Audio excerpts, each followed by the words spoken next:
Bonjour, bonjour, de retour en F18 pour une vidéo qui va lancer, je pense, une série de tutoriels sur le F18, que ce soit sur son démarrage, sur l'utilisation de l'armement RR et air-sol, avec les informations, j'espère, les plus à jour possibles.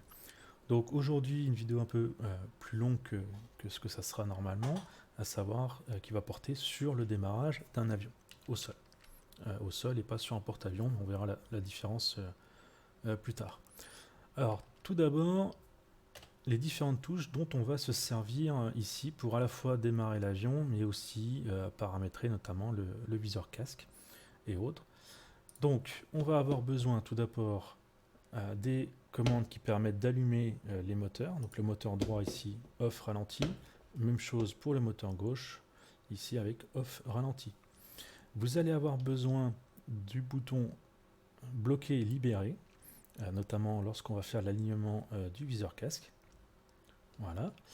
Et au niveau des axes, vous allez avoir besoin ici des deux alidades, en fait, donc commande de désignation de cible, l'axe horizontal et l'axe vertical. Donc ça, c'est un petit potentiomètre qui normalement vous permet de bouger au niveau du radar ou autre, mais là encore, on va l'utiliser pour l'alignement du casque. Vous pouvez également, si vous avez suffisamment de boutons, mapper cet interrupteur-ci qui permet d'allumer ou non les feux extérieurs. Donc c'est assez pratique pour les allumer au démarrage et pour les éteindre quand on arrive sur un théâtre d'opération. Donc pour passer fence in et fence out. Enfin, vous pouvez également, même si ce n'est pas forcément nécessaire, mapper les volets, donc les flaps, ici en auto et ici donc si vous voulez passer en full. Voilà, je pense qu'à ce niveau-là, on a fait le tour pour ce qui a mappé. La plupart, le reste allant se faire avec la souris. Alors, le but du démarrage ici n'est pas de faire quelque chose de très RP, donc on ne va pas faire tous les tests qui sont possibles mais qui ne sont pas nécessaires. Et je ne vais pas non plus vous expliquer l'intégralité de tous les boutons et de toutes les consoles. Je pense que sur chaque vidéo, j'essaierai de faire un point sur l'utilité de tel ou tel écran. Alors, pour démarrer le F18, le démarrage en fait il est assez simple. La première chose, c'est de mettre du courant. Donc, on a ici la batterie qu'on va mettre sur on. Voilà. On peut en profiter pour armer le siège éjectable, même si ça pourrait se faire uniquement au décollage. On peut aussi fermer la canopie tant qu'à faire, ça fera moins de bruit. Voilà.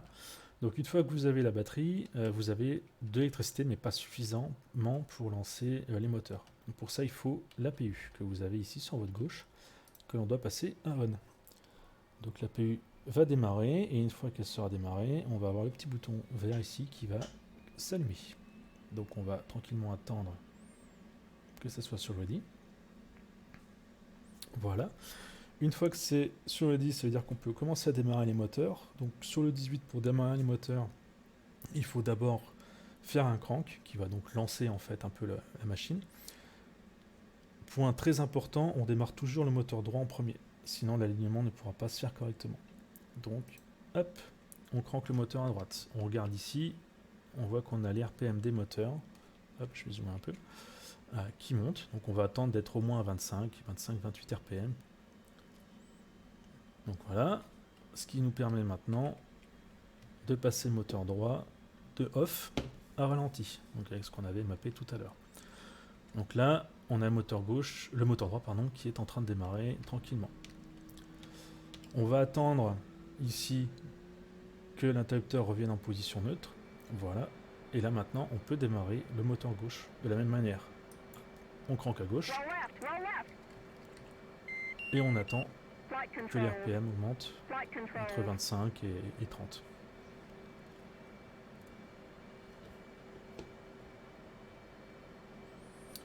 Voilà, là on est OK. Et on démarre le moteur gauche. Donc maintenant que les deux moteurs sont démarrés, on va pouvoir allumer tout ce dont on a besoin dans l'avion. Donc le plus simple, c'est de faire un balayage de gauche à droite, comme ça on évite d'oublier des choses. Alors tout à gauche, on a ici l'oxygène, qui est normalement à on par défaut, sauf cet interrupteur qu'on peut mettre à on. Ici, on n'a pas besoin. Les radios non plus. Cette partie-là, on est OK. Les lumières, donc, on peut les mettre en place. Position, formation, comme ça on est tranquille. On peut mettre l'interrupteur on. Allez, hop, on. Voilà, on est bon. Cette partie-là, on n'a pas besoin. Le hook bypass, qui est pas forcément nécessaire de changer, mais on le met sur fil. Donc en fait, ça vous donne une alerte visuelle si vous n'avez pas descendu la crosse quand vous appontez et que cet interrupteur est sur carrière. Donc là, on est au sol, donc on est sur fil. L'anti-skin, on vérifie qu'il est bien sur on quand on est au sol et sur off quand on est sur le porte-avions. Là, on est OK. Les écrans, on va allumer donc l'écran de gauche, le HUD, l'écran de droite et l'écran du centre. Comme ça, on est tranquille, on va enlever cette partie-là. L'horizon artificiel, on l'allume. Le casque, on l'allume.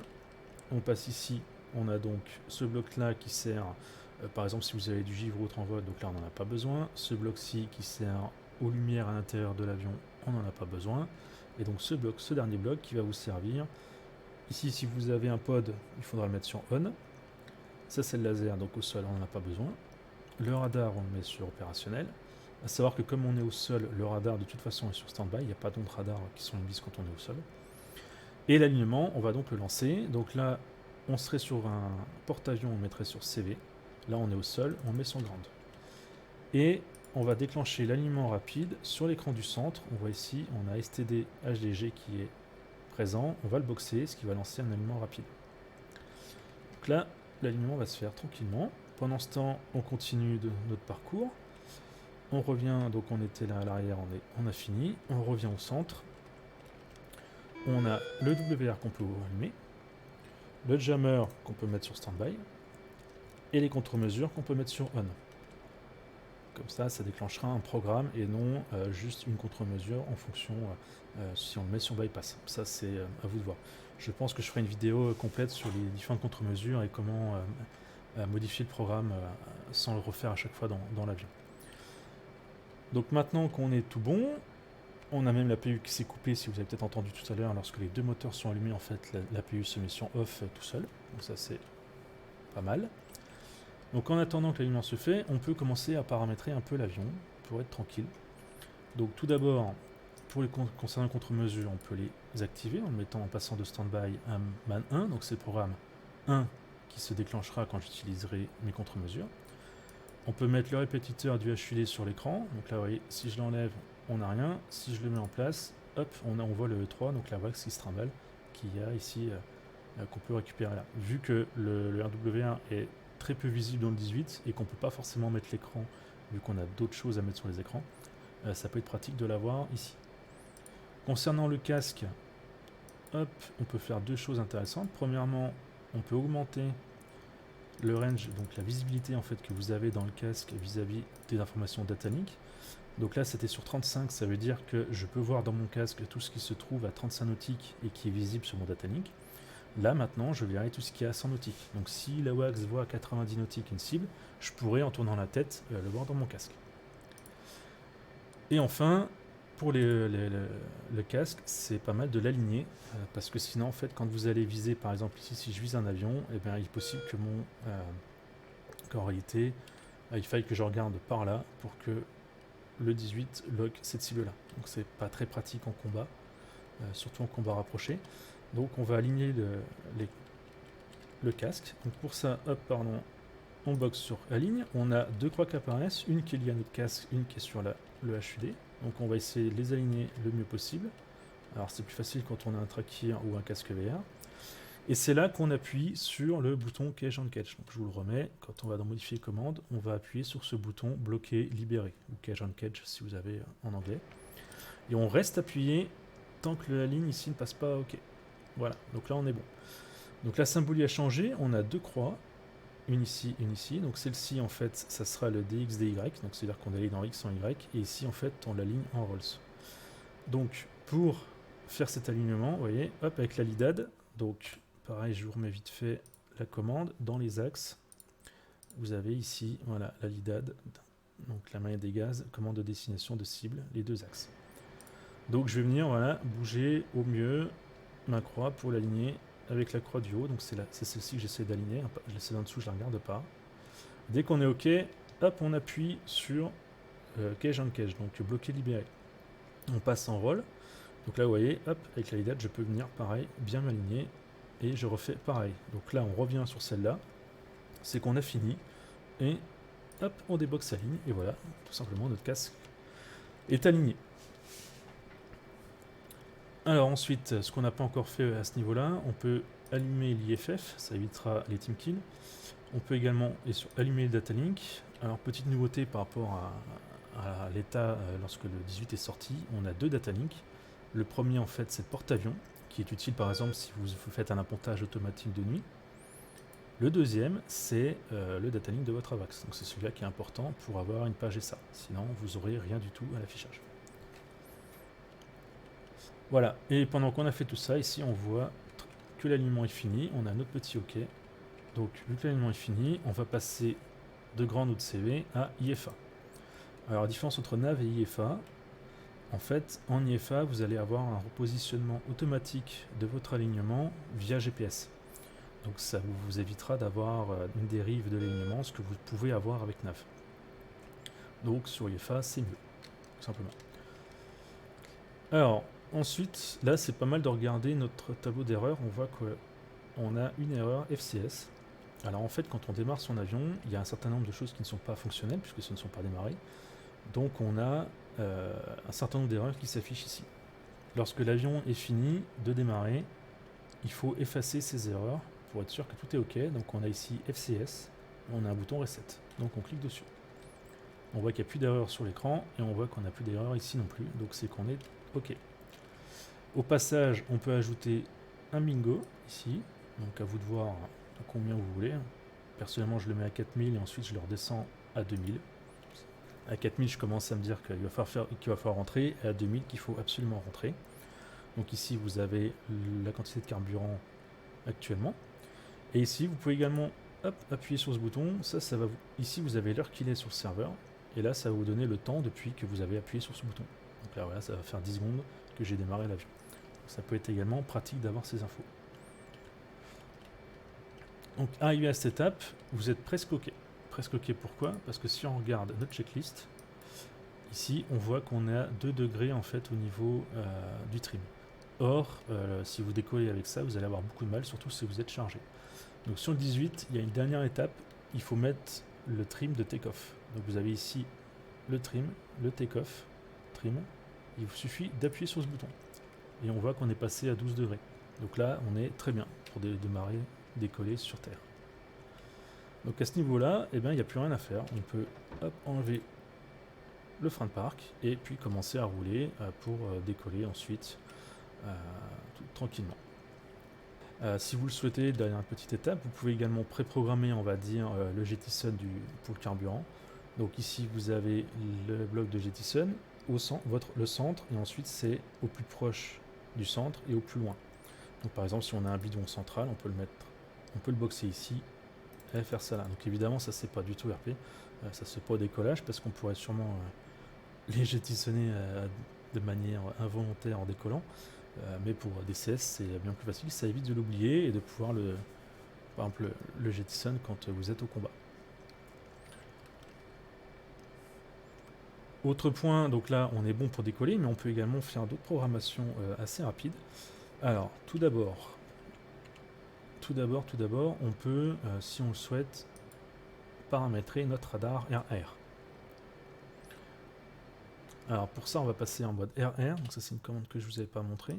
Donc pour le passer en mode RR en fait, ou en mode ou avec des avions,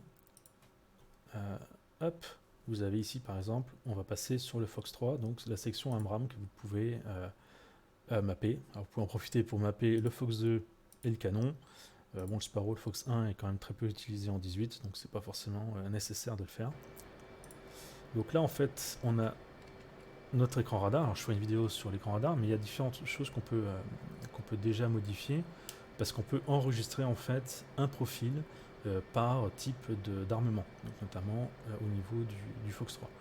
Donc une chose qui est intéressante à faire, c'est de changer les barres de scan. Ici, on va le mettre à 4.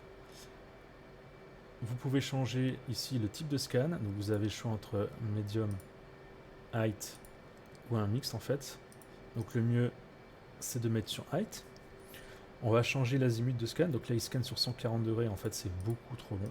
Donc autant le mettre sur 80 degrés. Ça évitera que votre radar ait trop de mal à choper une cible. On peut également modifier la durée en fait où va rester une information sur le radar. Donc là elle est à 4 millisecondes, 8 millisecondes c'est pas mal. Et si on le souhaite, on peut changer également le scan. Donc là on va voir jusqu'à 40 nautiques, pardon. On va pouvoir le mettre à 80 nautiques. Et là on fait 7. Alors on verra dans une vidéo, dans une prochaine vidéo un peu à quoi sert tout ça et pourquoi c'est intéressant de faire ces modifications, mais si vous voulez le faire, vous pouvez le faire dès le sol. Comme on a fait 7, si je change d'armement, par exemple là je vais sur mon canon, et que je reviens sur mon Fox 3, j'ai les mêmes paramètres que ce que j'ai fait. Donc j'ai toujours mes 4 barres, mon 80 et le mode Hachi. Donc voilà, ça peut être utile de le faire dès le sol, de l'enregistrer, et ensuite on n'y pense plus.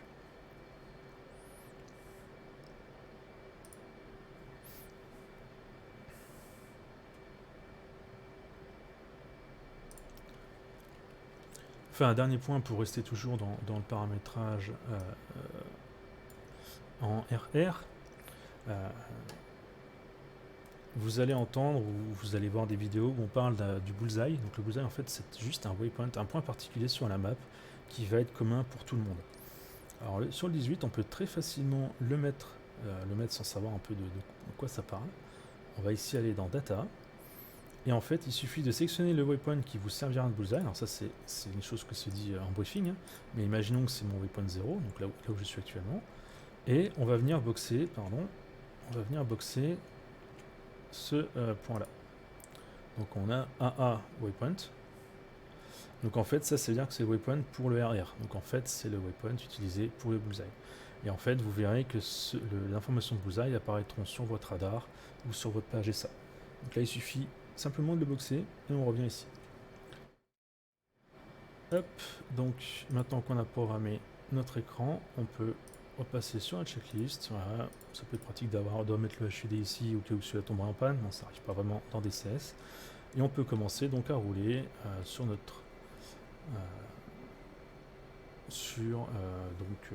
vers notre piste. Hop. Donc là pareil, normalement on n'a pas parlé, mais vous avez ici un NWS, donc ça c'est votre molette de données. Si vous ne l'avez pas, ça peut être très utile de la mettre en place. Vous voyez là, je la coupe, là je la remets en place, hop, coupé, hop, mis en place. Donc pour ça, il vous suffit de mapper les commandes très importantes. Le bouton ici, dirigeabilité de la roue avant, fin de désignation qui vous permet de mettre en place la molette de données. Et le bouton ici, palette de coupure, qui va vous permettre de couper la molette de données. Et à savoir que ces boutons sont aussi très utiles en RR, donc c'est vraiment deux choses à mapper absolument. Hop, voilà, donc là on se dirige avec un palonnier si vous en avez un, sinon eh bien, utilisez les touches gauche-droite de votre clavier, hein, ça peut être largement suffisant. Hop. On va regarder ce qu'on peut décoller facilement sur cette base. On va aller s'aligner tranquillement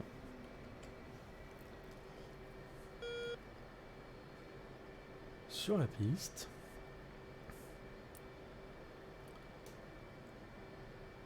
Hop, voilà.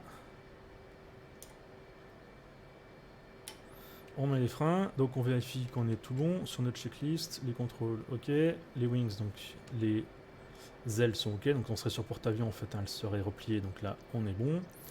Le trim il est ok, les flaps donc on les a mis sur Alf, c'est ok, le hook donc la crosse est relevée, c'est ok. Tout le reste on est bon, le siège, hop il était bien armé, on est tout bon. Donc là on coupe la molette de données, sinon on va vite partir en vrille, et on met les gaz. Donc l'avantage normalement du 18 c'est qu'il décolle à peu près tout seul. Il n'y a pas grand chose à faire, donc là on le maintient quand même palonnier. Dans mon cas en plus il n'y a pas d'emport donc ça devrait aller. Et vous voyez il lève tout seul le nez. On remonte. Et on remonte le train ici. Donc là pareil vous pouvez si vous le souhaitez hop, mapper le train, hein, donc extension rétraction tout simplement. Touche G de votre clavier sinon. Hop, et voilà. Vous voyez, bon. Donc ici en configuration lisse. Et on est tout bon.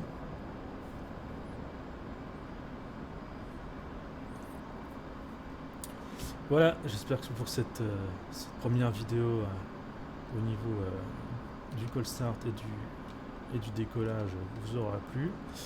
Je vais essayer de faire d'autres vidéos un peu plus courtes pour l'utilisation des armements, notamment air-sol et air-air. Et voilà.